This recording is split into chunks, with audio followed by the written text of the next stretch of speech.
Of all the girls I've met, she is the one I give my heart to, but I don't dare, not while I possess my dread power. Quote the Cyclops. X-Men Volume 1, Issue 3, Beware of the Blob. The X-Men are seen training their powers in the mansion's gymnasium. Beast is loading an ejector machine which spits out large barrels filled with sawdust into the air. Cyclops is shooting them with his eye beams. Angel flies and catches them, and Iceman freezes them. Professor X and Marvel Girl watch from the sidelines. Professor X states that Cyclops is doing very well and has increased his reaction time by 3% since last week. He also announces that he is upset that Scott is the most powerful of the group, yet he is also most unhappy. Scott replies that he is stressed by his powers and says that he even wishes at times they were not Cyclops. Marvel Girl admonishes him for saying anything like that. In the background, Iceman splits a barrel open that Beast is spinning in the air. Sawdust goes everywhere, causing him to yell at Iceman for such a stunt, but also revealing that he abhors violence. Angel then spins a barrel at Iceman and knocks him over. Iceman retaliates by shooting snowballs at Angel and pins him to the wall. Cyclops shoots the snowballs to thaw them out, and Angel is let loose. Professor X steps in and commands the group to get back to training. Marvel Girl then takes her turn and tests her mental dexterity by telekinetically moving blocks quickly through metal slots. Suddenly, Professor X then tells them to stop and asks them to clear their minds of all their thoughts. He has sensed another mutant and needs to hone in on his location. Professor X scans the city streets with his mind eyes looking for the mutant. Minutes later, he says he has found the mutant and orders them into the street clothes to search for them. The men race to get ready as the first of them do well escort Jean Grey to the scene. Scott is the slowest one, but he also thinks to himself that Jean is a girl he would give his heart to. However, the fear of his power holds him back. Jean still tells the team she would rather be escorted by Scott. Anyway, Professor X thinks about Jean telling him not to worry for her, though he does. He also thinks about his love for her and how it is impromptu for him being a leader and confined to a wheelchair. The team starts to leave, but then Warren swoops in and picks up Jean, whisking her way to his car and leaving the rest of the group literally in the dust. Then they begin their search for the new mutant. Bobby finds who he thinks is the new mutant, burning paper from the air with his hand. Upon closer inspection, he finds the person to be holding a magnifying glass and steadily burning the paper with that. Next, Hank sees someone standing outside the front floor of the building in what looks like thin air. He climbs up the side of the building and finds that it is a man standing on a transparent platform in order to put up lettering on the side of the building. Scott is nearby at a carnival where Professor X tells him telepathic that he is close to the mutant. Scott thinks maybe it could be a man at the Midway booth shooting targets without looking at them. He realized that it is a hoax and that there is a man hiding in the booth shooting the targets. Scott blasts the gun and the man thinks that the carnival is haunted. Suddenly, a barker states that the Blob is about to show and tells the people to step up and see all the feats he can perform. The professor says the Blob is the mutant that they are looking for and they finally found him. The Blob begins his show, and the crowd is told to send up a dozen strong men to try to move him as he stands his arms outstretched on a stage. A group of men that includes Scott step up and cannot move him even after 10 minutes. Next, a man shoots the Blob multiple times in the chest and the stomach. The shot clears and nothing happens to the Blob. The crowd begins to think it is fake. Suddenly, the bullets appear from inside his massive skin as finally regenerating them back out. Later, Scott meets the Blob in his circus trailer where he is smoking a cigar. Scott tells him that he is there to bring the Blob to the X-Men headquarters, and the X-Men don't take no for an answer. Then Warren and Jean Grey enter and tell them that they are requesting Blob join the team. The Blob agrees if he can sit next to Jean in the car, and he advances towards her, grabbing her arm. Warren tells him to back off, and Scott says he needs to learn a lesson and shoots him down with his eye beam. Jean steps in and calms everyone's tempers, and the Blob says that he will meet with them at their mansion. At the mansion, Professor X tests the Blob's strength and powers. He says that as long as the Blob is in one spot, he is able to command his very skin. They test this by having him stand holding onto a chain while Iceman cracks it up to lift him. Instead, the chain pulls so hard that it breaks apart. All are impressed that the Blob arrogantly agrees that he is the most powerful out of all of them. Iceman decides to show him a lesson and creates ice blocks containing Blob's foot. The Blob wiggles his toes and breaks the ice. The X-Men offer him full acceptance into the team, but the Blob refuses, thinking he is more powerful than them all combined. He begins to walk out, and the team tries to stop him as he knows their true identities. Professor X will need to clear Blob's memory of them all, so the battle breaks out as Blob grabs the Angel. Cyclops is too afraid to shoot, thinking he might harm his teammate. The Blob goes after Professor, but Marvel Girl moves her mentor telekinetically to safety and shuts the exit door before the Blob can reach it. The Beast tries to stop him, but knocks himself out after hitting the Blob and crashes through the door.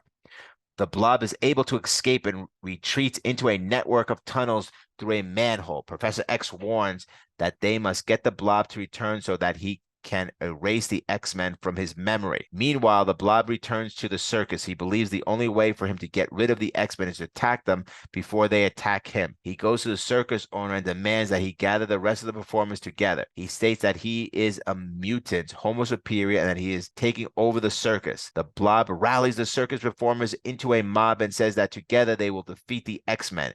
Angel flies to see what the Blob is up to. The mob shoots at Angel. He flies over the crowd. He dodges the bullets and returns to the mansion to inform the professor. Meanwhile, Professor X has been building electronic mass influence, which will allow him to erase the entire mob's memory of the X-Men at one time. The Angel runs to everyone's room to get them ready for a fight with the circus gang. In Bobby's room, a giraffe suddenly sticks his head in the window, and Bobby shoos him out. He then sees the gang already outside on the front lawn. The mob attacks the mansion and brings a battering ram to knock through the front door.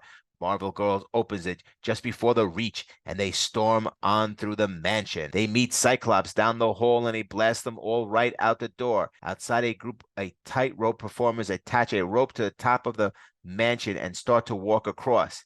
The Beast meets them and throws them back down. He spins down the pole they erected, and the Blob sends out a gorilla to attack him. Beast lifts the gorilla with his feet and spins him around as the Angel flies by. A Wrangler tries to lasso Angel, but misses. Then the flying Zambulis are shot out of a cannon and grab him out of the air, bringing Warren back to Earth. An elephant attacks Cyclops, who shoots it back into the ground, but the energy he uses drains him. Iceman and Jean are then surrounded. Professor X admits that the team have the powers, but lack the proper skills. He continues to work on the influencer as the battle goes on outside. The Blob thinks he has won when Cyclops regains his power and blasts through the rope they tied him with. He shoots the ground the Blob is standing on so they can't get a good foothold. The Blob moves as some people throw a tight bag over Cyclops so he can't move his visor to shoot. The Beast finally defeats the gorilla he has fighting and goes for the Blob. He jumps over a few people and dives through a human pyramid. He hits the Blob but is taken down. The Blob ties up everyone in the group before leaving them outside while the circus moves to find Professor X inside. Professor X sends out a thought to Marvel Girl to use her powers to remove the blindfold on her head and find a tool around her to remove her bonds. Luckily, the circus folk left their knife throwers caravan on the mansion lawn, so she gets a knife and brings it over to himself to cut through the ropes and free herself, and she quickly frees the others as well. Inside, the mob has found Professor X. He is ready to use his weapon on them when an ice wall the mob from reaching him. The X-Men appear and attack the group. Marvel Girl rounds them up while Cyclops, Angel, Beast, and Iceman fight them all off. Cyclops blasts the floor under the Blob, and he falls through. Professor X quickly uses his weapons to erase all their memories and then uses his power to suggest them to forget about the X-Men and the mansion. The mob recovers and soon questions where they are and why they are there. They'll all go back to the circus so they are not fired. Professor X congratulates the X-Men and says he could not defeat the Blob without them. The Blob, meanwhile, returns to circus life as if nothing happened. The professor worries, though, that someday Blob's memory might return. Notes: this is now the infamous issue in which Xavier thinks romantically of Jean, his student. Only being in a wheelchair keeps him from acting on his feelings, while startling to later readers, panel was not controversial when published in 1963 due to the culture of the time. It was uncommon for women to marry upon graduating high school or for students and teachers to engage in relationships in the early 1960s. Regardless, as Xavier's romantic love for Jean was not mentioned again, readers assumed that the panel was not coincidental until X-Men Volume 253 revisited the moment as part of the Onslaught storyline. The story introduces the long-term X-Men villain, the Blob. In one panel, he's mistakenly portrayed as bald. The Scott Jean Warren love triangle originates in this issue, although both men express interest in from X-Men #1. More character work appears in this issue than previous two. Much of the story depends in establishing distinctive personalities for the X-Men members.